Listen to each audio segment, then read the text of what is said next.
guys, welcome to the show. I'm Manny. I'm Terrence. And today we have a very special guest. From the Blurred Nerds, we have at Choco Mochismo. That is my Twitter handle. The Geek Trying to go for the Geekfather, but for some reason that was already taken, I don't know. So I got the nickname also Choco Mochismo. So. And he just oozes it, ladies and gentlemen. Ooze the charm and the chocolateness and the cheeseball. It's all good, ladies. You know. Awesome. Mr. Marselles is actually, fun fact here, was going to be, he's kind of like a founding father of the goods, originally titled The Minority Report. Yeah, awesome. Report. So I gotta say, no, it was Terrence's idea. He was like, you guys, if you've done a podcast, you should do a podcast. Because we love your videos, but there's not enough of them, there's too much of a long break. We need more content. And we're like, yeah, that's a good idea, we do. So my friend Jen and I, who I do the Blurred Nerds podcast with, a little bit, we call her, we were all going to do the show together, and we were called the Minority Report because bunch of minorities. Black guys and the chick, bunch of minorities, you know what I mean? And Latin. Yeah, and Latin, I guess, that's all right. Yeah, any foreign language, we're going to talk like gold or something. But Terrence got tired of waiting on us, and he's like, screw this, I'm just going to get started and do it. So he recruits Manny, and now you have the goods. And you guys had a lot of fun facts there. So today we're going to start out with some basketball news. Okay, obviously the playoffs are already started, right? You know, and Terrence's Pistons. Hey. Poop the bed. Salt in the wound. But you know what? We have salt in the wounds ourselves here in San Antonio for obvious reasons. Game 2 was horrible, but nobody was robbed. But with Space Jam coming out, I just heard it. You're going to edit that one. With the playoffs happening now, the news has been the news has come out that Space Jam 2 will be coming out, and it will star LeBron James. Right. So the original actually is going to be celebrating the 20 years anniversary this year, and it grossed 230 million worldwide. All right. Back in '96. I didn't know that many people actually made more money, but yeah, right. But I guess 20 years ago. It's probably that was like $1 billion movie back then. Exactly. It would be now. If you factor in inflation and all that, possibly that's probably what it would have been more. But Justin Lin is directing it, and Justin Lin is famous for directing the Fast and Furious franchise. Some of those in there. Like Bugs Bunny is like Gino. Could be Toretto. No, I was saying that like, why don't we get a Vin Diesel cameo? Especially in space, he'll either have Vin Diesel in space. Could be Riddick. Well, no, even better. Could be Riddick or could be Groot. Or he'll show up. No, the Roadrunner will show up, and Vin Diesel will be on his back. He'll be like, he'll be on the Roadrunner, like beep beep. I live my life 10 seconds at a time. Well, let me ask you guys this. So, the original had Larry Johnson, Charles Barkley, Patrick Ewing, Muggsy Bogues, Sean Bradley. What NBA stars do you guys think should be in Space Jam 2? Well, I'm surprised it's not Kobe that this movie is starring. That is actually LeBron. I want to see Kobe. We all want to see Kobe. Kobe doesn't have. Kobe. He doesn't have the personality that Kobe LeBron has no charisma off the court. Neither did Charles Barkley. Charles Barkley's full of charisma. Now he's full of charisma. Yes, now he is. Back then, when he played for the Sixers, he was not. There was no. Because he was like really young. He was like big time when he got to Phoenix. It's like the 8th grade. Come on, you didn't go to school. You didn't go to school. Hey, he's in Alabama, bro. Leave him alone. Leave him alone. He didn't need to learn anything. So what players do you guys think? I said Kobe, but you know what? I think I was gonna say Tim Duncan because they would need a big man. I'd say Durant. Well, Durant does a lot of stuff on TV, so he actually probably would have the good personality. That'd be cool. I don't think Swaggy P would. Swaggy P. That bro can't even put tattoos on his body. Chris Paul. Rebel. Chris Paul. Chris Paul would be good. Damian He's Lillard. really good in those State Farm commercials. You get Damian Lillard. So I don't know, but Larry, call him Larry Brown. That's Larry awful. Brown. Larry Brown and LBJ. They sound the same, right? LeBron James is not a stranger. He's to the film industry. He's getting a little bit better. Actually, he got high praise for his role, basically playing himself in last year's Trainwreck. That's funny. It's like, hey, we're gonna give you awards for doing yourself. The movie's called Trainwreck. He's not a Trainwreck, but yeah. So he did pretty good. He got some praise for that. So I think he can pull it off. He's a big enough name. He's a big enough brand to actually take this, the way MJ did back in the day. So it'll make its money. It'll make its money definitely. Oh yeah, it's definitely gonna make money. That unless they get crazy with salaries as far as paying people to show up, or like, are we giving LeBron $50 million for doing this movie? Do they have to go save the Looney Tunes people again? That's the premise. Is you got basketball against aliens with Looney Tunes on your side. All right, how about this? Kind of like similar to Independence Day Resurgence. God, no. 20 million. It took 20 years for us to prepare. Well, so did they. So now did they kill Bugs Bunny? It's the rematch. Did they kill Bugs Bunny? Oh God! Oh no! They killed Michael Jordan, and that's the reason why we got LeBron in it. That's awful. That's exactly like Independence Resurgence. Well, you know, it'd be a good reason to have the crying Jordan in the movie. That's awful. Like the tears. You guys are awful. All right. So from one Fast and the Furious director to another Fast and the Furious director, director James Wan has been tapped to direct Aquaman. Right. Right now that movie is actually, going, like, they're going back and forth. We've already had several. Doubts. Yeah, he's got doubts. We already had, these rumors coming out. Now he saw BBS. He addressed it, saying that it was rumor and this and that. But creative differences. Say, though? I know, you're right. Creative differences can play a part in this. From what I understand, Warner Brothers has got some serious creative differences. With a lot, actually. And then you're absolutely right. They want it to be darker. Mm-hmm. He kind of wants to make his kind of like the impact that he makes in his horror films, like Insidious, like The Conjuring. Now The Conjuring 2 coming out pretty soon. He's starting a new franchise with Lights Out as a producer. And he wants to take elements from the genre that he knows and tap it into Aquaman. Right. Not necessarily making it scary or anything, but just having those dark elements to it. What do you think about that? Well, the only thing that I think is different from what he had done previously in going into this film is that those were all smaller budget films. Very true. I think Except Furious 7. Except for Furious 7. I think he knows how to work well with smaller budgets. I think people who use smaller budgets a lot before and get bigger budgets don't always do well because they don't know how to spend the money effectively anymore. It's like, I got all this money, I'll just do all this crazy stuff, and it doesn't always pan out. So I'm a little worried with him about having a big budget, but if he can keep it to where it's just in the, I guess it wouldn't be in an ocean, but if he can keep it small and like, he has to go attack the world and all this other stuff and not try to do these big fantastic battles. Make his powers look cool though. I mean, he's doing it in water. Okay, and this look cool with the alien in the head and the. The joke's been going on about Aquaman for years. Or like he calls up tuna or something. Superman is pulling up like buildings and they're having these great battles of epic proportions. He just shows up on the coastline like, and like a bunch of tuna or crab show up. Okay, Marselles brings up a good point. And so Marselles, let me ask you this. All right, so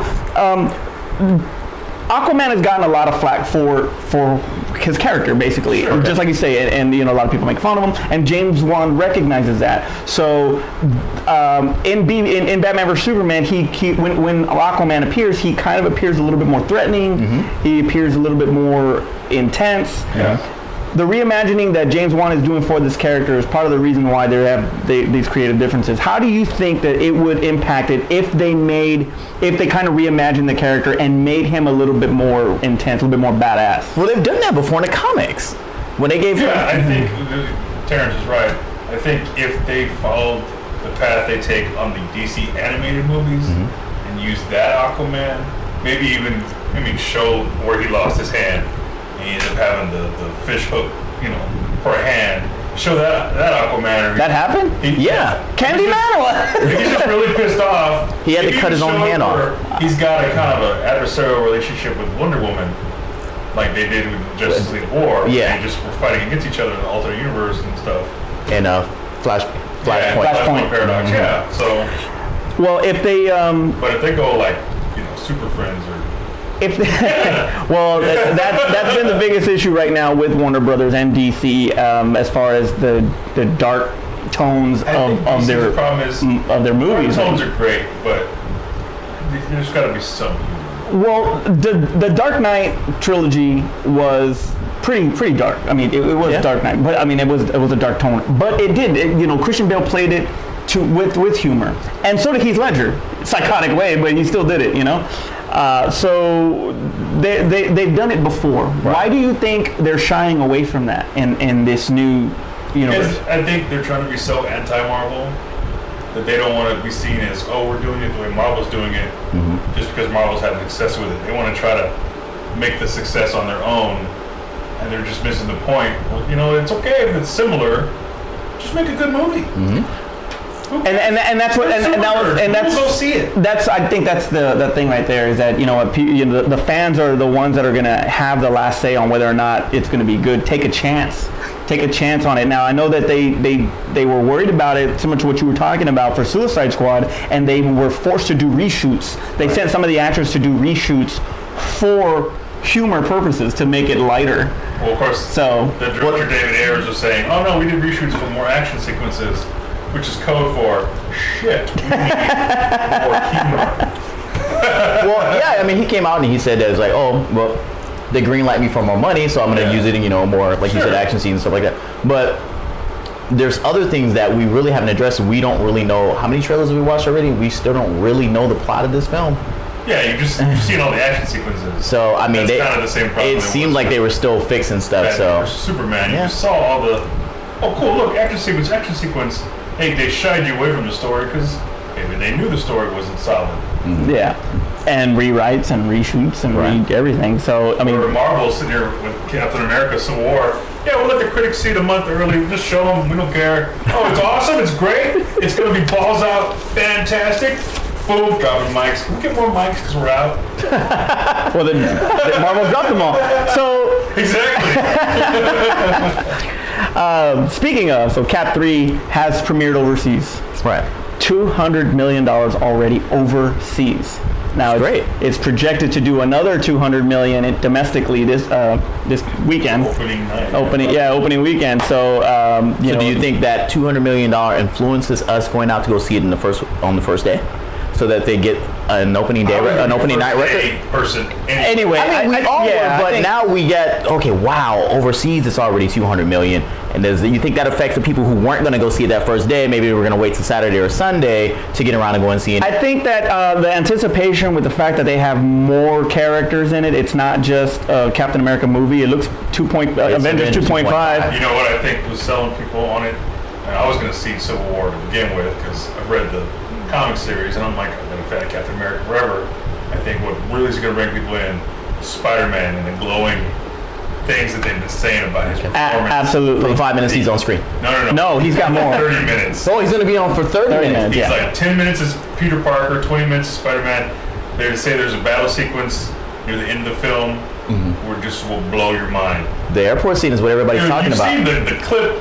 I've turned off trailers. Okay, maybe you haven't. The clip where Spider-Man flies in, crashes through a window, gets the crap out of the Falcon, and you see Winter Soldier try to throw a punch, and just Spider-Man just like, ting, he catches it like it's nothing. He's Spider-Man. He sounds super strong, and he's just like, you got a bit long? That's so cool, dude. And it's like, he's this little teenage kid, and you're like, yes, Spider-Man, finally, Marvel is winning all. Sorry, Terrence. And I do that. I'm the one who edits this video, so anyway. Here's the funny part too is that Terrence is trying his best to boycott trailers because he says it ruins pretty much everything. So Avengers, Turtles, episode 7 thing about The Force Awakens. Because if you really piece it together, it's the whole movie. I'm like, okay, after this trailer, I'm done. Okay, good.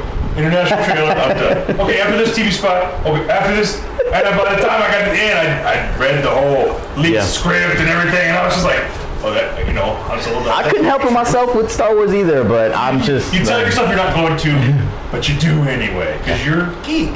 I'm done. I didn't watch any of those little snippets. Tonight, you're gonna go watch them. I didn't watch. I just somebody sent me a link for it's already on the internet for the Civil War, and I was like, Apocalypse trailer. If you guys haven't seen that, it's an amazing trailer. Also, they gave you a brief shot of Wolverine in it, so it's actually pretty cool. To answer your question though, as far as the Captain America and the audience and all that good stuff. Now I'm with Marselles. I'm gonna watch it regardless. But also, aside from Spider-Man, is the reviews that it's getting, like as a movie and substance. It was like it's 100% around. Yeah, it is 95 now. Amazingly positive reviews that it's getting. They're like, you remember when we said Winter Soldier was the best thing Marvel ever did? No, this is the best thing Marvel ever did. Blasphemy! There was no way it could be better than Winter Soldier. Wow. They said it's better than Winter Soldier. Wow. Exactly, and it's kind of funny how Captain America is pretty much the most character that people aren't really into, and he's pulling out the best movies. He was the first Avenger. He was the first character Marvel ever did. Back when they were timely comics, he was created before we even got involved in World War II. Before America got involved in World War II, the first cover of this first issue was him punching Adolf Hitler. I remember that. I read about that. And then and good thing we had a war. Yeah, that's kind of what he's created. Then the war ended, and the interest in him waned, but they still had the rights to him. And when they reformed as Marvel Comics in the early '60s, he's already on their slate, and they created Fantastic Four, which we have yet to get a good one out of that. By the way, now that you Fox, just give it back. So now that you made that point, okay, go ahead. My top 5 list. Captain America was number 1. I don't want to hear any more crap. That's fine. Obviously, the world believes in me. Number 5. Captain America can be number 1, but Batman needs to be number 2, if that's the case. Because if there was a crossover, they'd be the two fighting each other. Okay, I just want to a draw. I just want to say the box office winner is Captain America so far. It's going to be. It's going to be, definitely. I mean, just between Batman and Captain America. Batman. Well, I don't know. The Dark Knight's still at 1 billion. So Cap make like 1, 2. Collectively, the Avengers is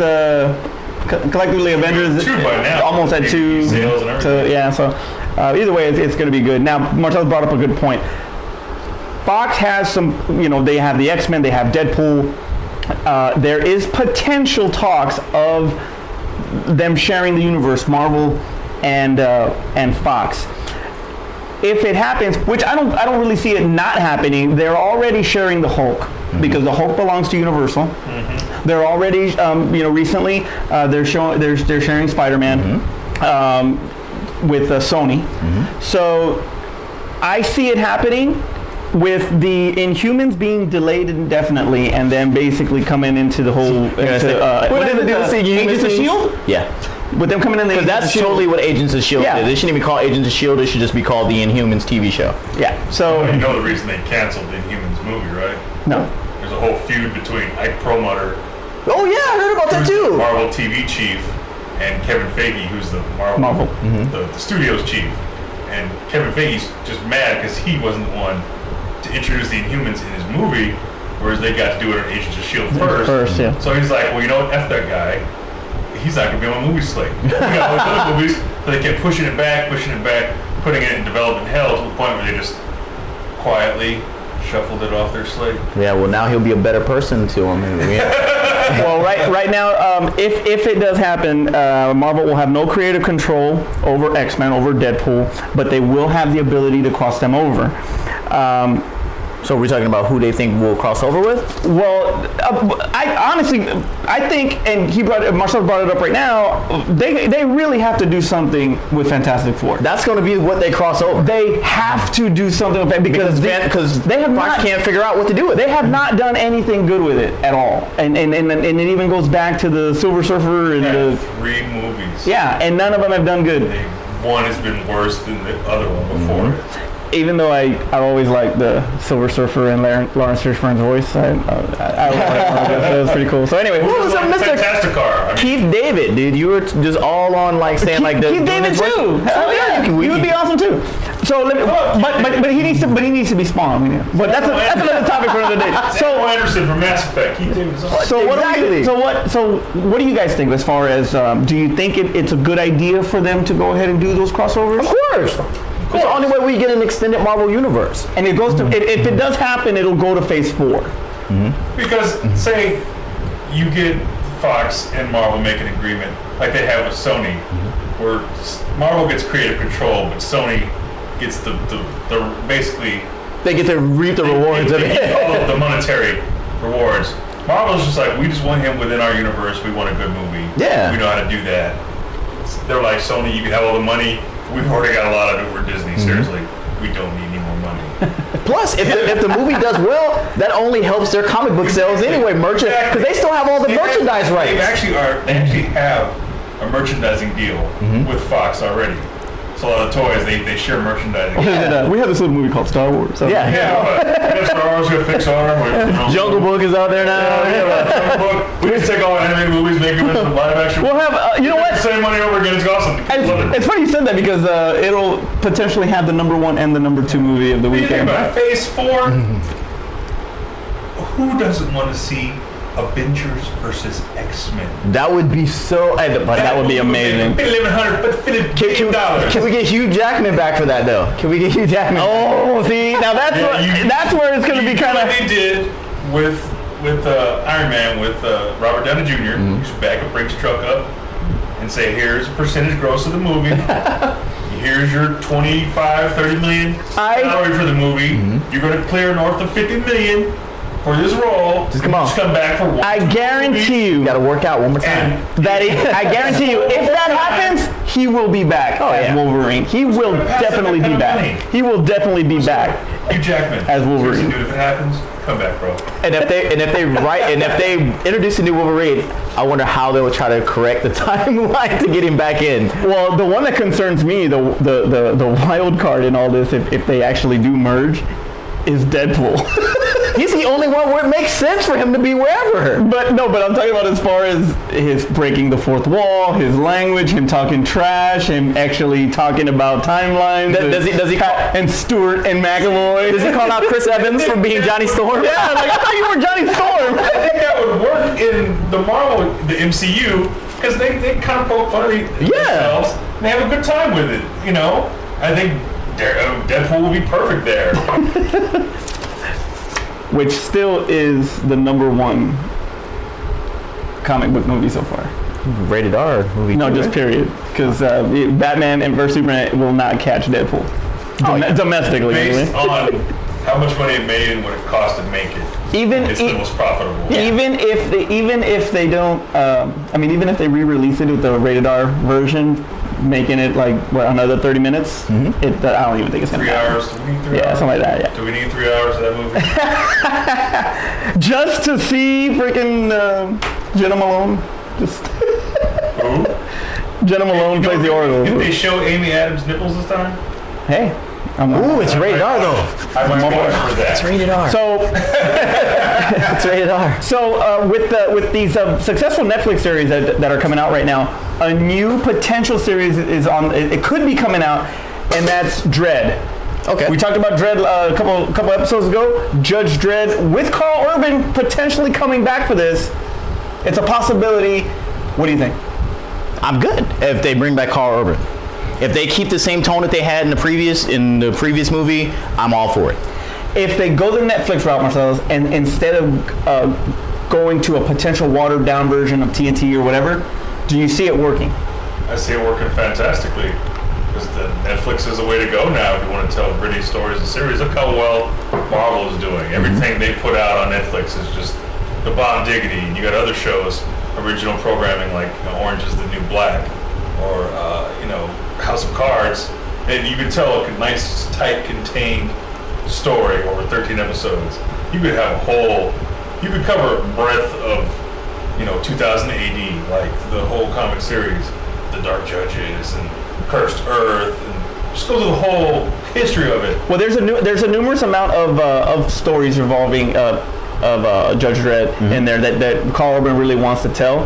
And now the movie itself was budgeted at $50 million and it only made 35. So it kind of suffered financially, but it got a really big, huge following. That's bullshit because that movie was immaculate. And the critics loved it also. Yeah. And it, like I said, it did find new life in. It found new life in the home media. Now, is it announced for actual TV series, or could we look at a Netflix movie? It's a possibility. I would actually like to see if they do a Netflix And movie. that's an also possibility. Because they do have for a Netflix original. Yeah, for a smaller scale film like they did with Carl Urban, they could do that. Netflix has the budget for that, so that'd be great. Netflix would be like, hey, Do whatever you want to do. we don't have any rating restrictions. Go nuts. As long as they maintain that Paul Verhoeven type of dark tone. Yes. As long as they maintain that, I want it gritty. I'm good with that. Just dark and just Where you just feel dirty universe. afterwards. I want to just be like, watch that movie and just be like, now Lena Headey, unfortunately, she didn't make it past the first movie. She died. Her character died. And spoiler, sorry. She was amazing in that movie too. But They ain't killed her in Game of Thrones yet. so we'll see. We'll see how that develops. Hopefully, we get to get to see Dredd again, and not Sylvester Stallone as Dredd. So Yeah. all right. speaking of off track Game of Thrones, seriously, Jon Snow, boom. We need a Game of Thrones show. So earlier we were talking about Space Jam, and we're in the middle of the NBA playoffs right now. So I wanted to throw it out there, and had a pretty decent turnout on our Twitter vote. So our top 5. Oh yeah, it's time for our top 5. Top 5. So our top 5 today is the top 5 best sports movies. All right. Sports ball. Terrence, go first. What? Hold on, wait. Our guy on the couch, our guest today. Let him go first. So Guy on the couch. I'm the guy on the couch. My top 5, I just went with this as the movies that if they're on, I love watching them and I'll watch them repeatedly over and over again. For 5, Space Jam. Because Michael Jordan and Looney Tunes, I'm sold. Seriously, I don't care. It's awesome. Number 4, Major League. All right. Oh, that was a good one. That's a good one. Love that movie, the humor, the hilarity. And you know it's got to be a fantasy universe because of Cleveland Indians being good. That's funny. Number 3, Friday Night Lights. I'm not talking. That's a real good one. TV series was immaculate. It's excellent. The movie was good because it's based on true events. Living in South Texas, San Antonio football is huge here. And they chronicled the Odessa Permian Panthers season, where they just came within one game winning the state title. And Billy Bob Thornton was good in that too. He was good in that. Yeah, it was a really good movie. And number 2 is Field of Dreams. If you build I'm not a it. huge fan of baseball, but that movie where he's just like, Dad, you want to catch, and you just, it sits right there. right in the chesticles. Oh, it's emotional. Number 1, I can't. I love this movie to death. The Natural. Robert Redford. Very nice. Redford. Very nice. And he just, the whole part at the end, pick me out a winner, Bobby, after the bat breaks, and you're like, oh. And of course, the ending is different from the book where we're talking about top 5 sports movies. So kiss my butt. But when he's just like, hits the light. Sparks as he's running. All slow mo, and it's just like, you're like, oh yeah, I want to go out and do some sports shit. Fuck That's amazing. And now you just made me realize that I didn't watch enough sports movies as a child. Obviously, I was deprived. But that was a great list, man. That was Awesome a great list. I love that list. And I'm probably going to end up piggybacking on one of them. Well, I think we all probably going to piggyback on one of them. So I guess that brings me to mine. So my number 5, Major League. Very nice. So, we don't have to go into it again. Joe Booth. Wesley Snipes. Wesley Snipes stealing his 50 bases, getting his 50 steals, and Charlie Sheen. Wild Thing. Come on. All The right. heart saying. I love that movie. Too bad they kind of screwed it up in Major League 2. And a sequel. Number number 4. White Man Can't Jump.